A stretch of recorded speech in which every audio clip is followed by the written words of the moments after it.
Great. So it's a great pleasure for me to present we introduce Professor Michael Lean. He's a professor of human nutrition, Glasgow University in Scotland.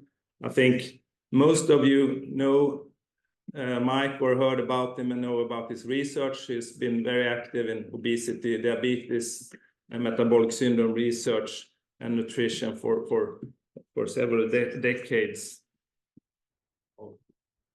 And he has received many prizes for his research, Banting Memorial Lecture 2020, and a Rank Prize for Nutrition Research, and so on. With more than 400 papers, have been very, very important contributor to this field.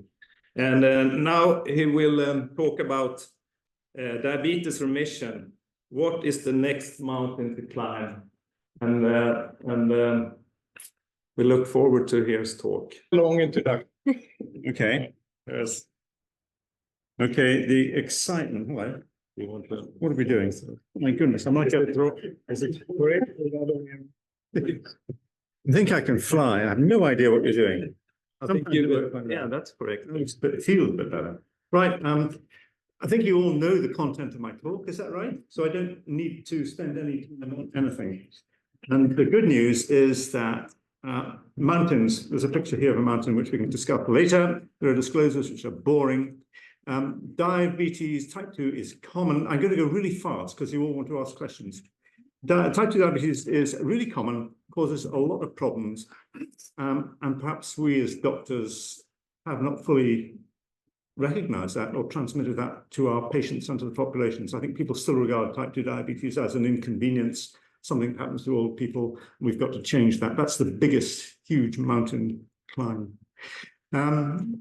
We know that it only actually occurs when populations gain weight. When populations remain at a normal weight, they actually don't have type 2 diabetes. It was a rare disease. When I was a medical student, it was quite an uncommon disease. When I first went to Ethiopia in 1975, I was taken to see one case of type 2 diabetes in the big hospital, the Princess Sahai Hospital in Addis Ababa, because all the medical students, and I was one, needed to see this rare disease of type 2 diabetes. They'd never seen it before.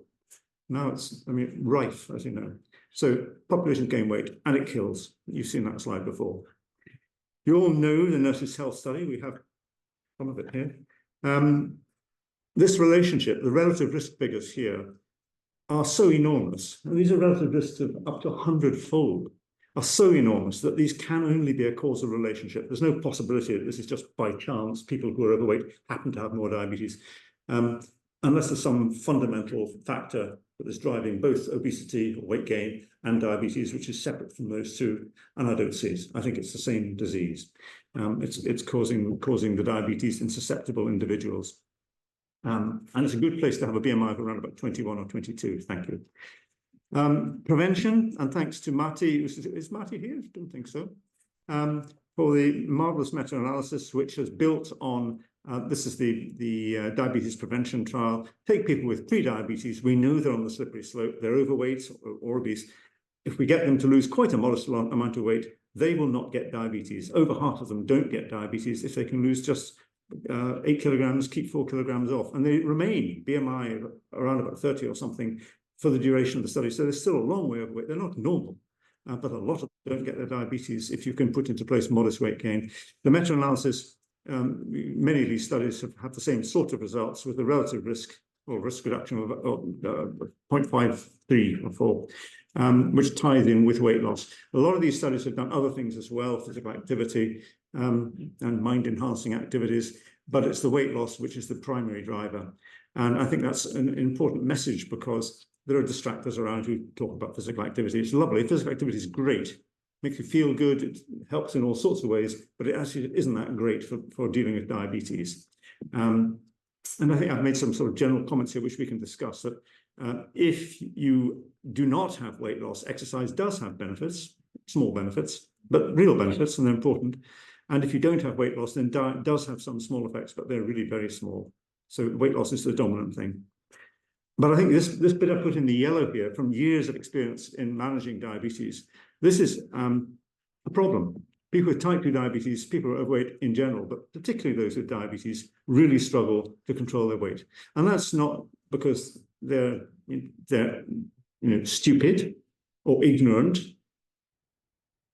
And I think there are really basic physiological issues here, which we have to confront. There is the practical thing. Ask people who are seriously overweight to take more exercise, more run around, play squash, go jogging. They will injure themselves, and they do, and then they can't do it again. And we probably all have those patients who get out there and they start going jogging, and then they can't walk for the next 6 months and they put on weight. So physical activity is a real problem, and we can't just blindly say, go and take more physical activity. That is a wrong message. We can say, control what you're eating and we'll support you and help you to do that. And the other thing is fatigue, which is particularly a case for people with type 2 diabetes. Ask them to take more activity. They get very tired very quickly. And I think, and I haven't seen proof of this, but I think it's to do with the excess of, or relative excess of type 2 muscle fibers, which is found in people with type 2 diabetes. These muscle fibers are great for sprinting, throwing heavy things, jumping, that sort of thing, but no good for endurance. And that is what is the endurance. It's the type 1 muscle fibers which burn fuels. Glycolytic type 2 fibers are good for school sports and such like, and not good for preventing diabetes. So there's a message there. Just as an aside, and I know we may discuss this later, physical activity is really very important if you can do it. And those who can are often younger and fitter, but those who can do it will preserve their type 1 muscle fibers during weight loss. And this is from the Nurses' Health Study. Thank you to the Nurses' Health Study for producing this. If you add in, for those who are able to do it without injuring themselves and who can maintain that, and they're mainly younger people, they can increase their capacity for physical activity and hopefully enjoy it if they have better capacity. Back to stage 1. I have a talk to you on Monday about remission of diabetes and what's it all about.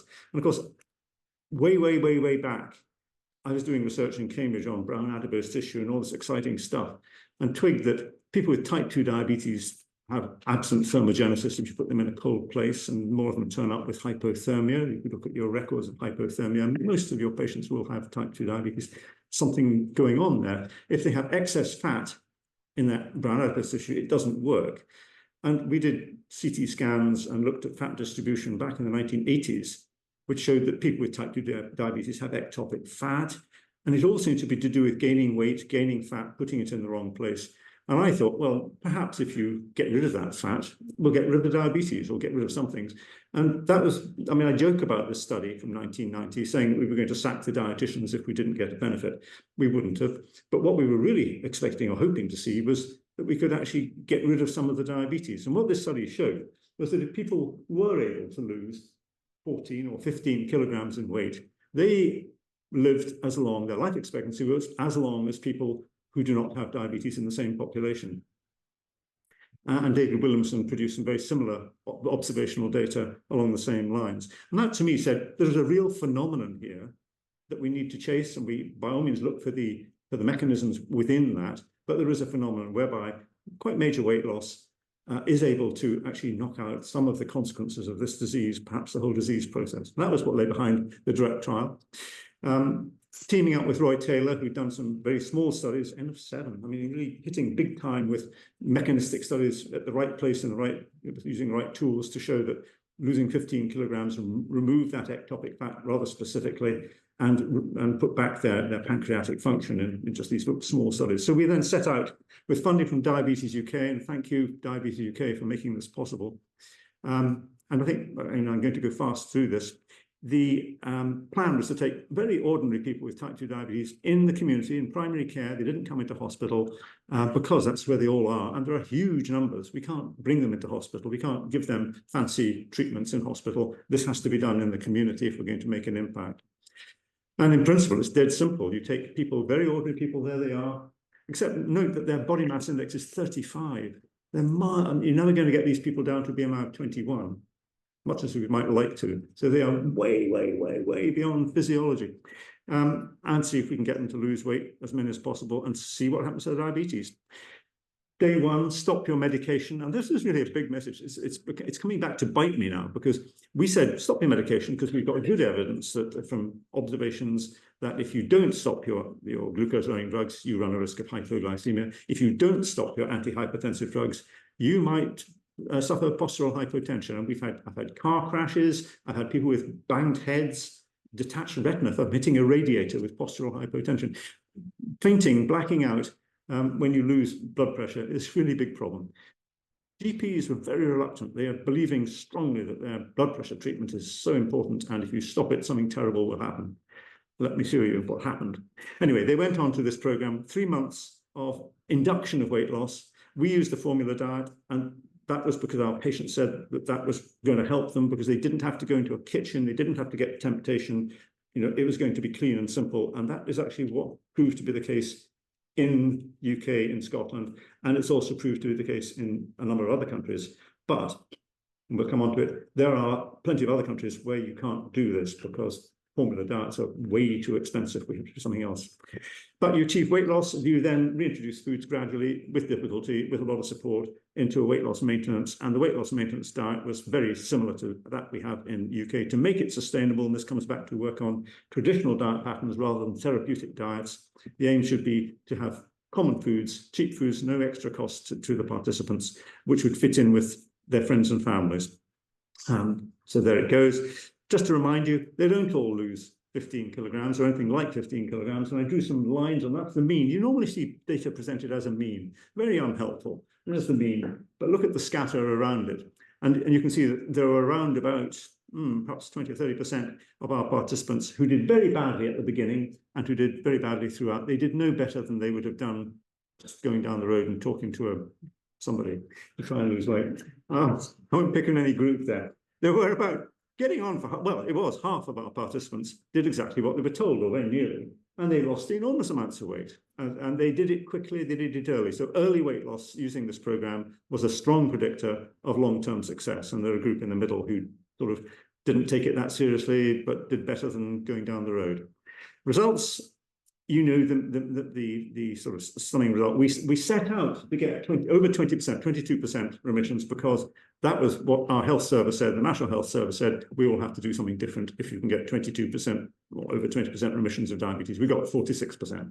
Wow. And they actually started very quickly to put into place remission programs goaded by people living with diabetes, patients around the country, and diabetes organizations said, we want this remission thing, we don't want to have this disease. So the message is getting out there.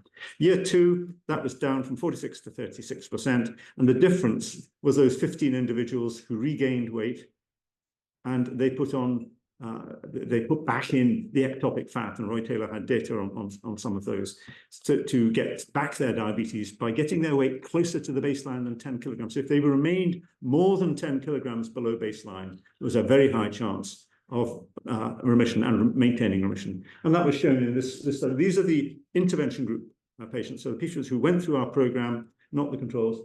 And you can see that well, if you look at the right-hand side here, those who did lose 15 kilograms, which is our notional aim, 86% free of diabetes. This is a reversible disease.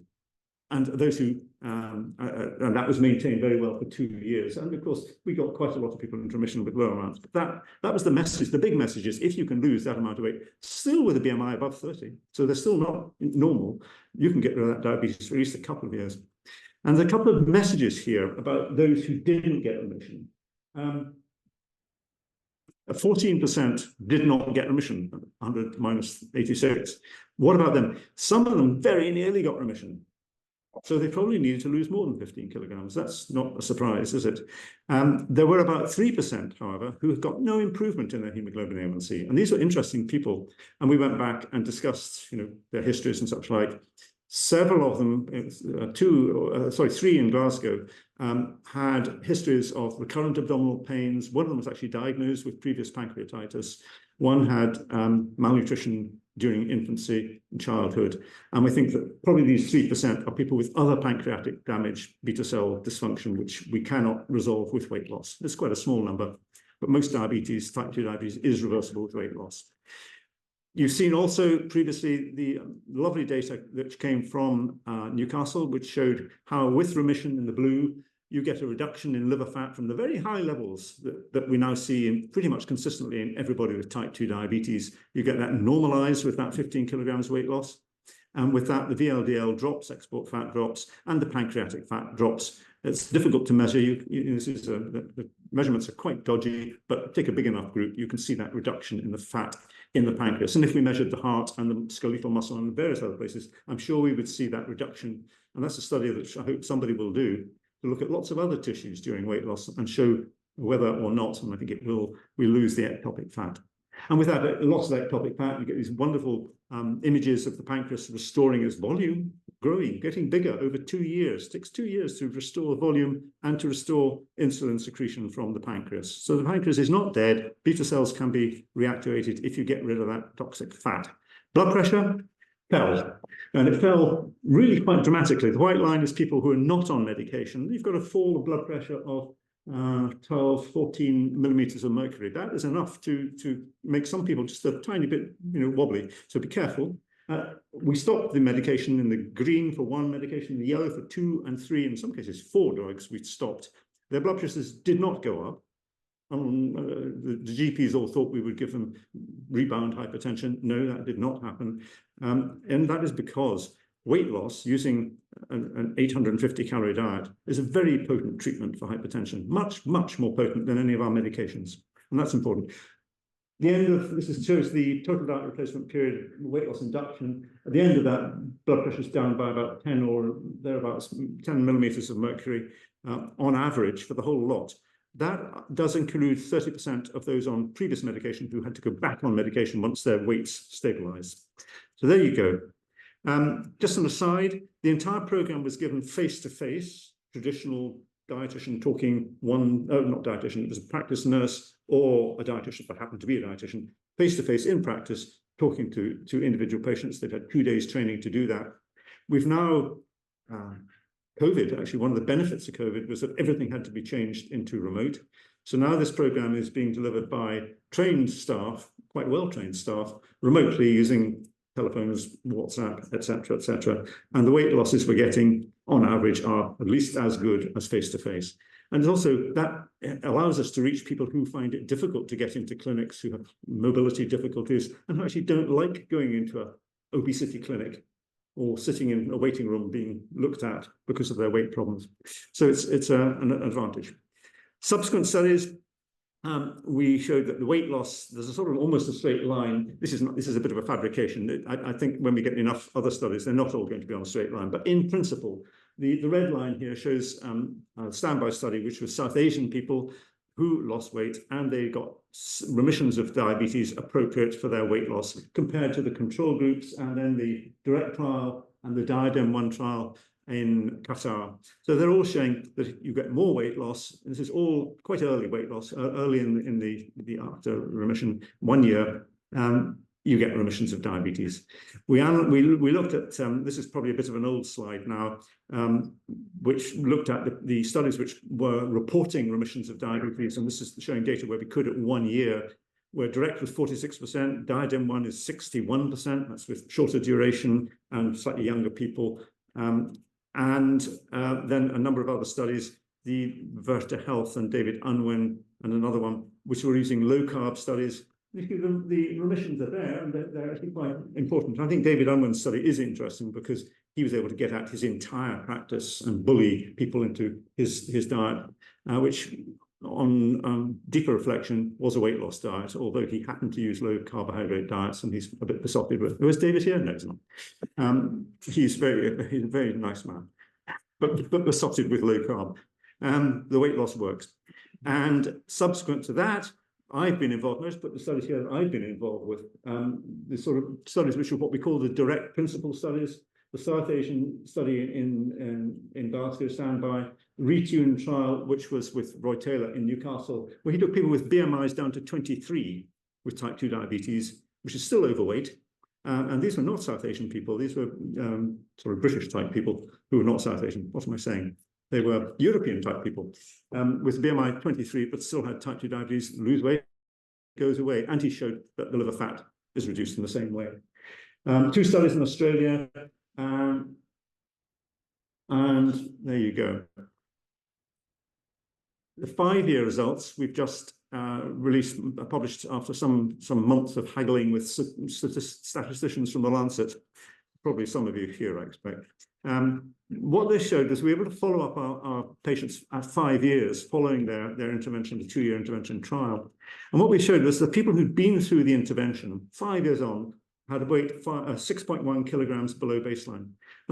Is that good or is that bad? They maintained 6 kilograms weight loss for 5 years. It's a lot better than anybody can report from routine practice. And there must be, I show this simply to say it is not perfect and it can be improved. And bear in mind, these people still have a BMI above 30. They've got a long way to go if they really want to get to be in full health. The remissions were sustained at that point at 13%, which again is not nearly as good as 36%, but it's still better than nothing. And what that conceals is the fact that through the 5 years, people were in remission for varying periods of time. It was 36% at 2 years and it faded away. But during that time, some people had quite long periods of remission. And of course, the complications of diabetes depend on the sort of aggregated time of exposure to hypoglycemia. So we analyzed that in this way. And what we showed was that just reviewing NHS data from all our participants, and we were lucky to have the NHS, which collects routine data in everybody anyway, there were 50% fewer admissions to hospital, serious adverse events in the people who'd been in the intervention group. That's quite a big reduction, and it has quite big cost implications. And the admissions to hospital for a variety of problems were half as many, and that was statistically significant. We also were able to show that the amount of time within the 5 years that people had in remission related to their relative freedom from diabetes-related complications, clinical complications that took them to see doctors during that time. Similarly, those who had maintained a lower hemoglobin A1C at different points through the 5 years, it was measured annually, also had fewer reasons to go to doctors with complications of diabetes, and mostly infections during that time. And sustained weight loss was also a beneficial effect in that way. So this takes us on to where the mountains lie. That, I think, is just repeating what I've just shown you, except that it adds in, you can't see it because I'm in the way, quality of life. If any of you have been through a weight loss program, quality of life actually doesn't improve immediately with losing 5 kilograms, does it? In fact, it probably doesn't improve at all. But lose 10 or 15 kilograms or even more, quality of life really does improve. And it was maintained. This is the intervention group, the entire intervention group measuring their EQ5B score. That is increased and sustained for 5 years. So I think that's an important message that our patients actually like it and want it. Does remission diabetes remove the complication of cardiovascular disease? That is the biggest clinical complication of type 2 diabetes. It's possibly the same sort of disease process affecting the heart at the same time as the pancreas with all that fat. Direct did not have power to do that. It didn't set out to do that, and it was unable. We looked at it, of course, and there were very small numbers, so we were unable to say that. Look Ahead has reported quite recently from Ed Gregg nice results from obviously a much bigger study, 4,000 individuals over 10 years, where they showed a 33% reduction in cardiovascular events and in kidney disease from people who reported remission at any point. So you can't see whether they had the durations of remission weren't reported there, but if people got their hemoglobin A1C below the threshold, they had less of these events. And a big study, observational study again in south of England, with 60,000 people, same sort of data, that if people can achieve a remission of diabetes, this just happens to be a time when they were not on medication, hemoglobin A1C is below the diagnostic threshold. Again, they had fewer cardiovascular and microvascular events from their diabetes. So it does look as if remission, this is common sense, applied common sense is a good idea not to have this disease. There you go. We're now getting into guidelines. I don't need to dwell on that because I think you all know the guidelines, but for other talks in other settings, it's really important to say when this is now in the guidelines at the request and wish of patients as well as of clinicians and healthcare services. And we've linked it in the guidelines, and I think this is important. One of the great benefits of writing guidelines, John, is that we actually have to think very hard about what we're recommending.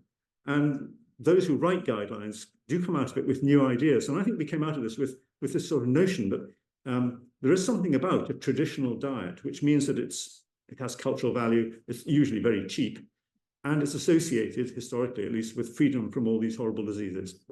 I'll throw away that slide because we don't need to see low-carb diets anymore.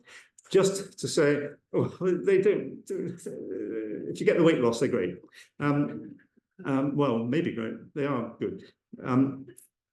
Just to say that in the UK now, the NHS in England, this is just England, not Scotland, has put 10,000 people through a remission program, pilot, they call it a pilot, and they've just announced, and there it is, another 10,000 going. So what they're doing is training up people across the country, across the whole of that's England.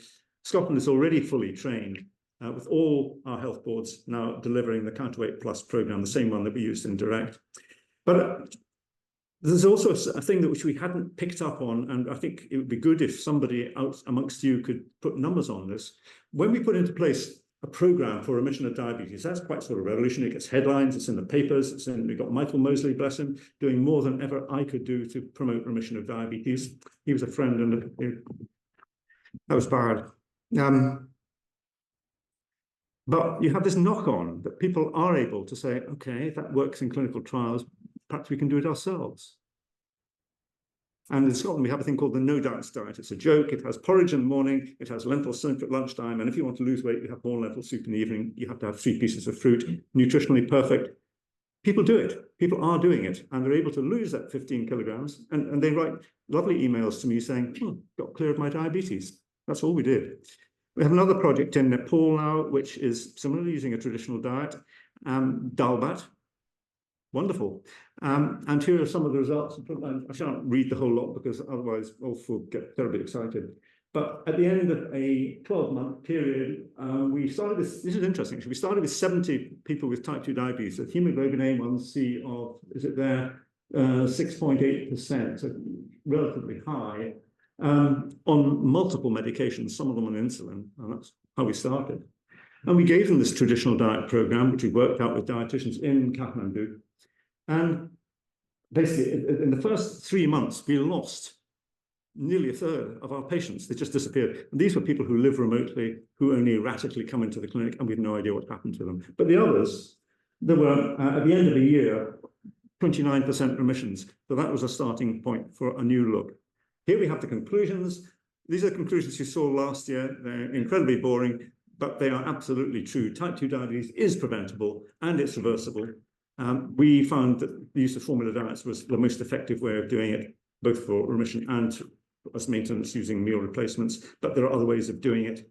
We have other mountains to climb, and here are some mountains. That was a caricature that somebody put in the BMJ, and I had no idea what they were doing. They phoned me up and asked me some questions, and then suddenly they put this article in with this picture that I sort of didn't recognize. But they asked the question, to whom would you most like to apologize and give thanks for your career? I'll give thanks to all the chairmen who've chaired me over the last 40 years, and I'll give apologies to all those chairmen as well. But there are quite a lot of people who we can thank, and here's some of our team from Glasgow and Newcastle. The mountains are out there, and that is a mountain that I went up with that's Craig Meggie in the north of Scotland on a sunny day in March. That is a sunny day. That was Hogmanay, 31st of December. There you go, before the party. And there's a little mountain. Can you see that flower? That's a dead tree. So, at least I thought it was a dead tree. And then suddenly you see they're very far in. Can you see the wee flower? That's amazing. That's a mountain. That's not in Scotland. That's in Oman. There are mountains everywhere. There's all sorts of mountains, and I love them. And the unexpected things in mountains are often the most exciting. Yep, mountains to climb are here. Remission as the first target for management. I think our patients would like that, and we need to provide it. It needs to be in guidelines. It's getting there. We have maps of how to put this into practice for health services, and we can come back and discuss this over coffee or something, but this is a way of looking at public health and targeted individual actions with the knock-on into public awareness and self-directed approaches. We then need more focused management for people, firstly at high risk of diabetes, who may have done a risk score, those who then have been diagnosed and found to have pre-diabetes, and those who have type 2 diabetes. And actually the treatment is going to be the same all the way through. It's just the vigor with which you put it into place. And so how to do this in health service is important. Where do we go from here? We need to make remission possible in low-income countries, and we're trying to do that in Nepal. If we are successful, there'll be a knock-on around the world. And this is where I'm putting most of my energy at the moment. we do need to look at long-term weight loss maintenance and recognise that our patients in Europe at least are way overweight. I mean, far too far that we can do it with any routine means to get them down. We need to be able to integrate the diet and increasing directed medications. And I think we need to teach about prudent health in primary school. I think we need to start really early and get that knock on through populations. So there you go. We need to take type 2 diabetes much more seriously. On that point, Mr. Chairman, I collapse in a heap. And thank you. Thank you very much. Bye.